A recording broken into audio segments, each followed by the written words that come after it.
In a world of family feuds, her dad's posthumous mic drop proved that even from beyond the grave, he was the real MVP. While her sister was busy deflating tires, Dad's legacy inflated her integrity. Her sister got pregnant with her ex, and the family supported her and threatened her to give up her share of the inheritance. Her sister got knocked up by her loser ex. That's the truth, and it couldn't have been said any better. Her ex, a 26-year-old man, and she, a 24-year-old young girl, had dated for 2 years. After that, she introduced him to her family, her parents, 19-year-old sister, and 15-year-old younger brother. 5 months later, she discovered he was cheating on her and had knocked up her sister. She was shattered. It was like a bunch of arrows thrown at her from all directions. She had been cheated on, and that man was going to marry her sister. She was going to bump into him for the rest of her life. For context, her ex and she had been in the same college. He was a senior when they started going out, while she was a freshman. He had dropped out earlier to help his dad set up his business, but rejoined when things got better. After 2 years of dating and 4 years of knowing each other, she took him home. It was all happy and fun. They spent the night in her hometown. They went out to a local bar with her siblings. She hadn't noticed anything wrong between her sister and her ex.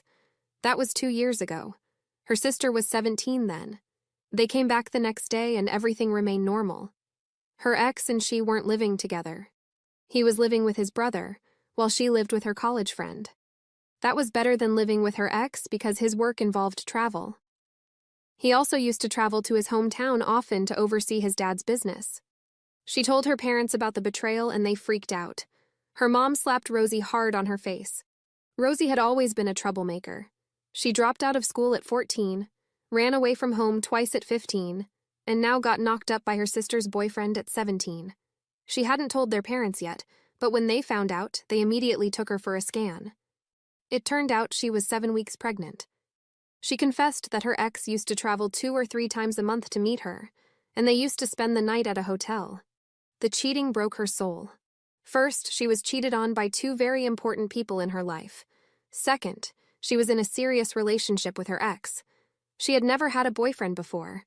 She was quite a studious, boring girl. While her academics benefited her in many ways, like a full ride at university, it deprived her of a social life. While she was still processing her heartbreak, her mom told her they were planning a wedding for her sister and her ex. This was another blow to her. She yelled at her mom, saying that she was still supporting her. Her mom said, "No matter what, we're not going to abandon her in this condition, and we'll be doing everything to cover up her mess." She rolled her eyes and asked her mom to leave her alone. Her mom said, "I know it hurts you, sweetie, but do we have any other option?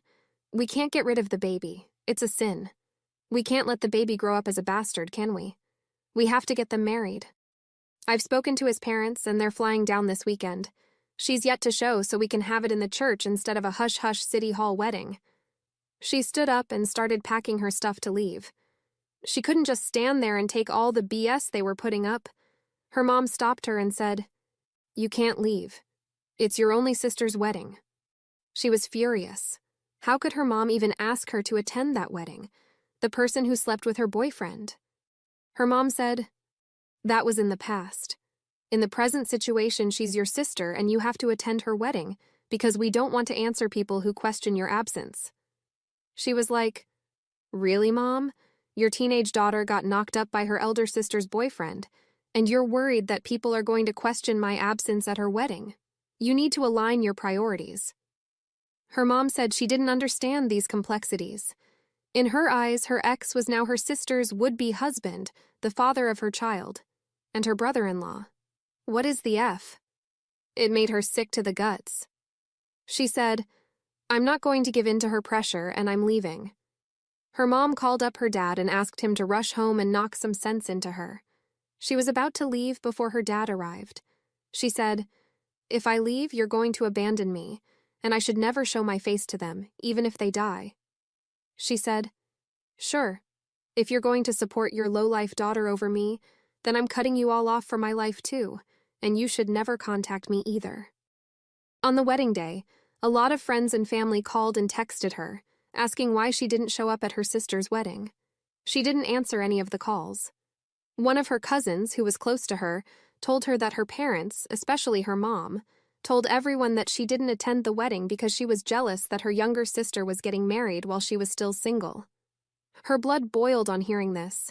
It was quite unusual for her.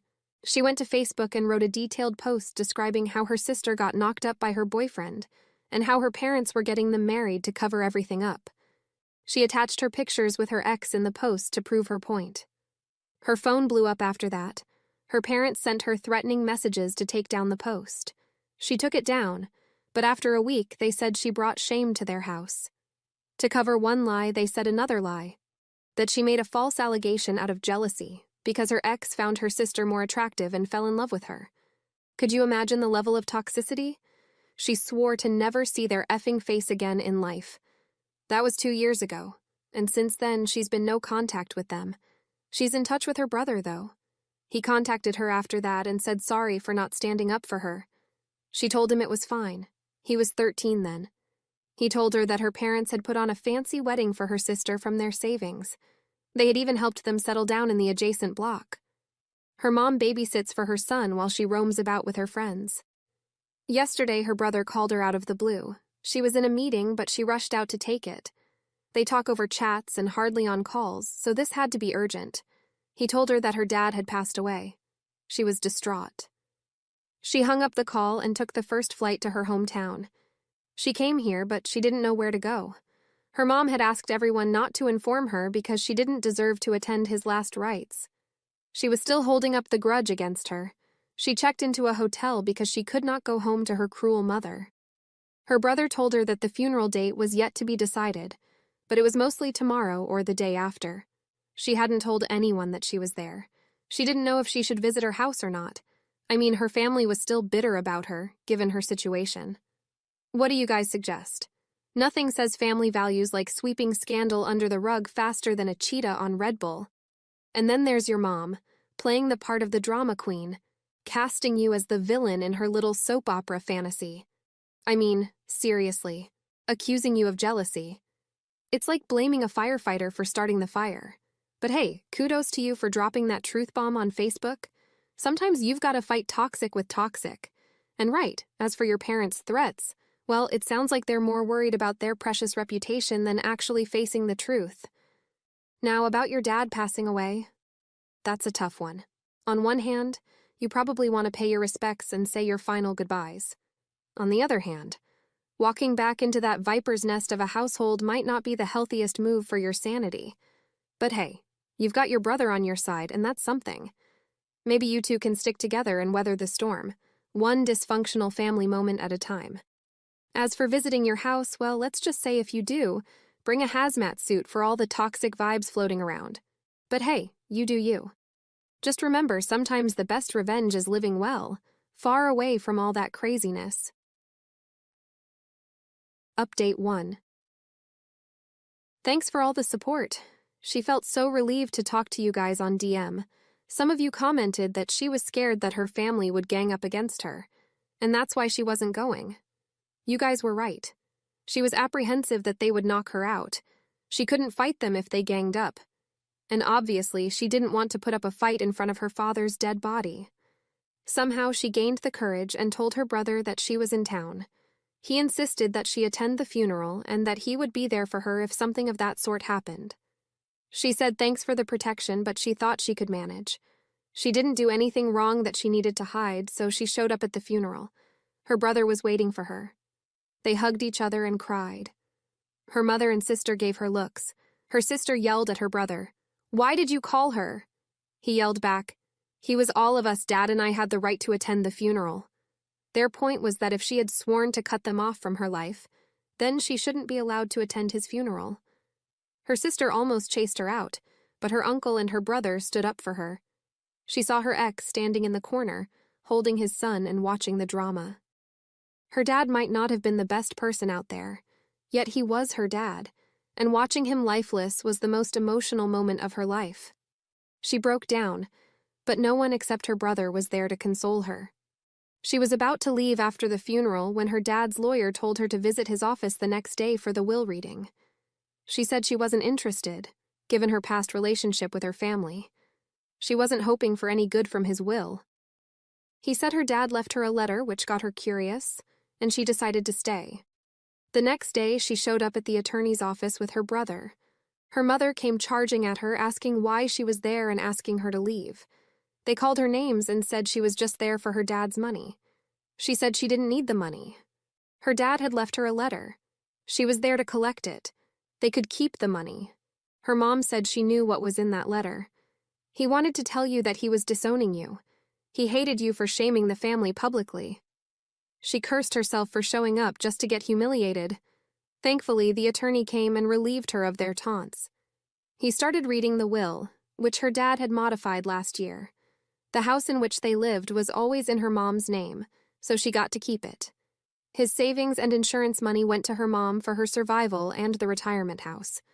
Besides that, he had invested in a trust fund and divided it between the three of them. He also mentioned the reason behind the division. Her sister's son got 10%, and her sister got 20% because he funded her wedding and paid for their house lease. Her brother got 30% for his university. The remaining 40% came to her. That was a shocker for everyone, including her.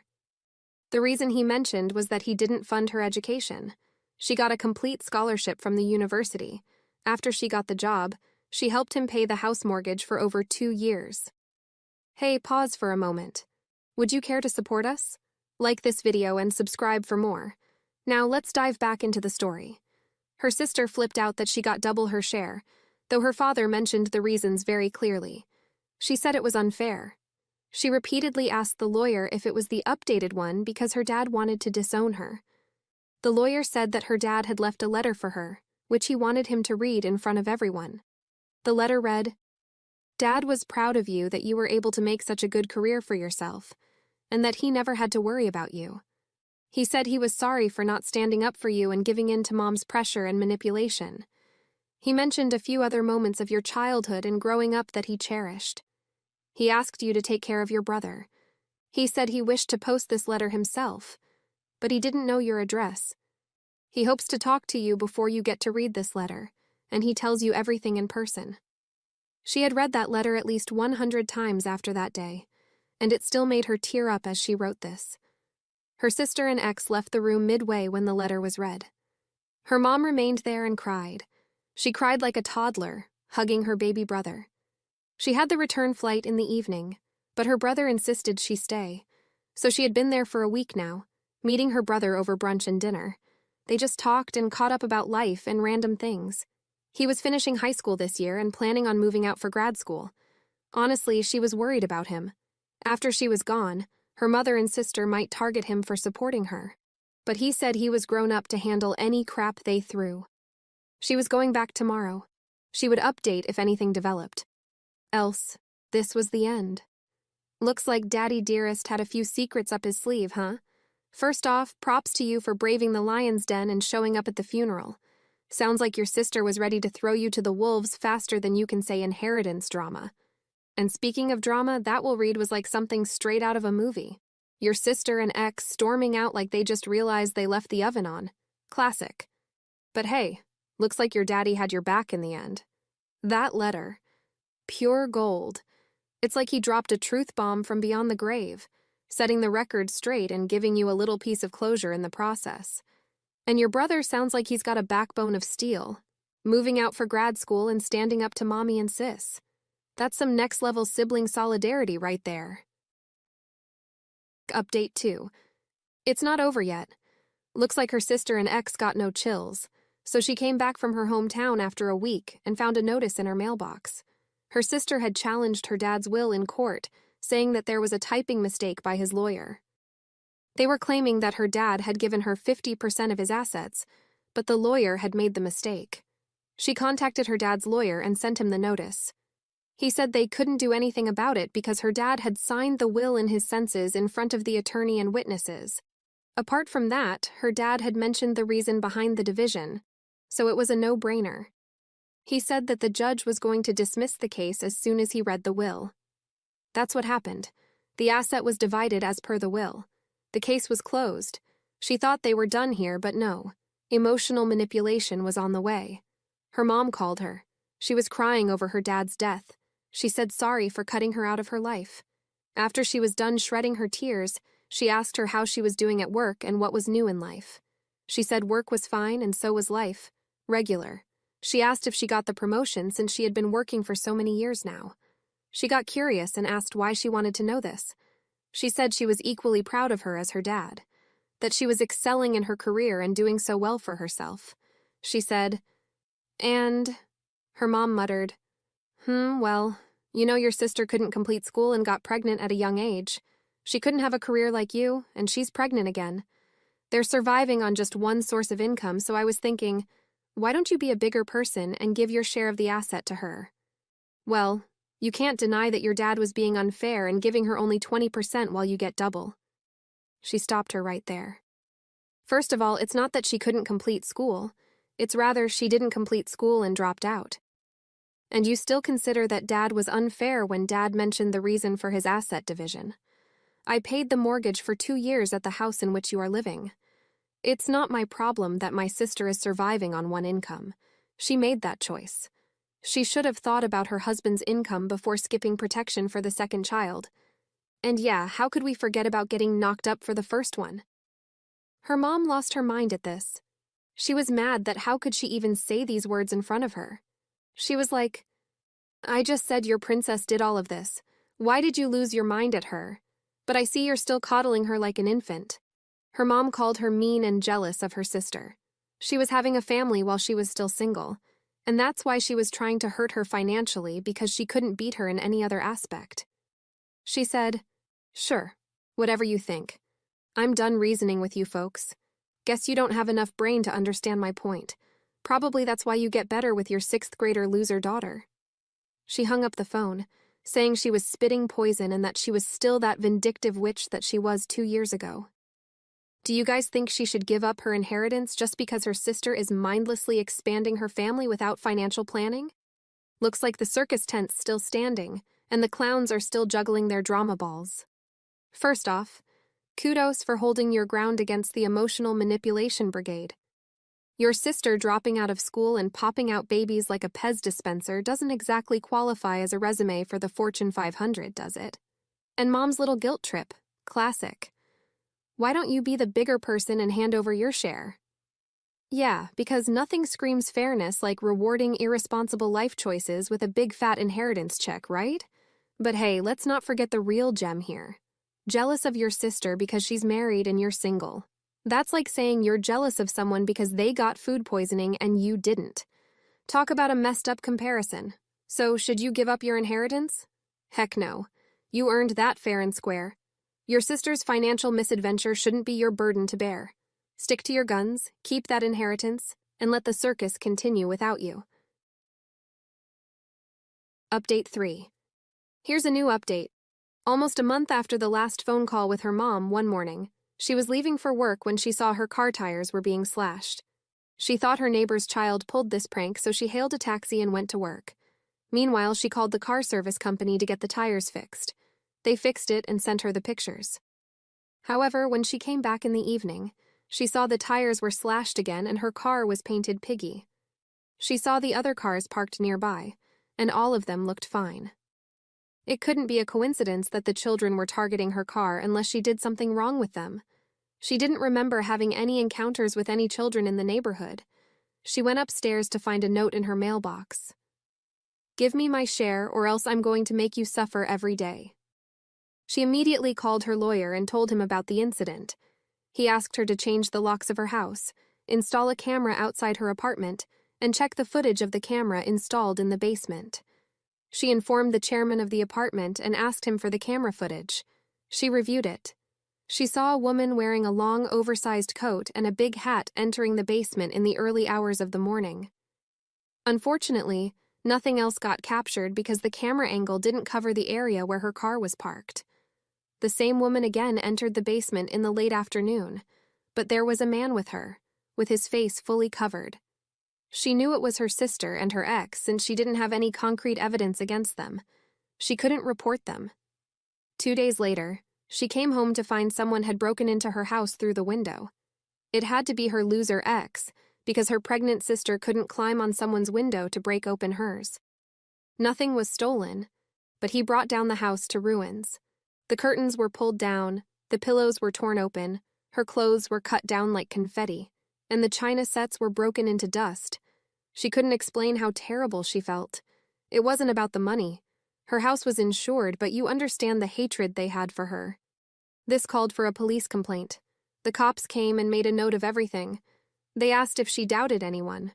She told them about the car incident, the note in the mailbox, and her history with her sister regarding her inheritance. The odds worked slightly in her sister's favor because she was pregnant. It took a lot of effort and evidence to prove it was her, because the camera didn't capture her face. Based on the circumstantial evidence, like the note regarding the asset share and her presence in the town when this happened, their previous charges case of challenging her dad's will, everything put together built a case against her. However, the cops let her go with paying the fine and threatened her not to bother her again. She confessed that she was the one who did everything and not her husband. She did it because she was envious of her regarding her dad's unequal division of assets. And besides all that, she was hormonal, so she couldn't control her rage. She had to assure the cops in writing that she would never bother her again. She accepted it because she was tired of all this. She didn't have just this one thing in life. She had a career. She had a life. But she threatened that if this was repeated, she was going to go nuclear on her. Her brother told her that he heard her mom talking to her sister and telling her that she was smart and taking everything on herself because her husband would have incurred a heftier fine and maybe some prison time. Who knows? She couldn't believe they would do this to her.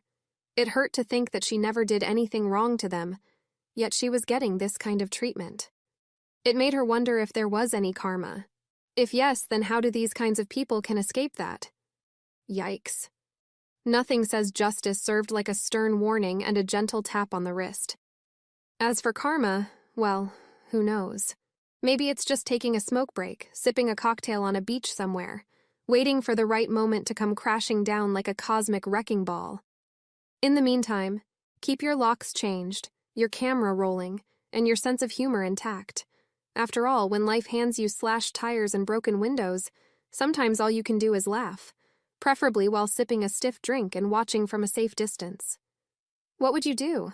Give her some of your best advice in the comments below, and thank you for joining us today.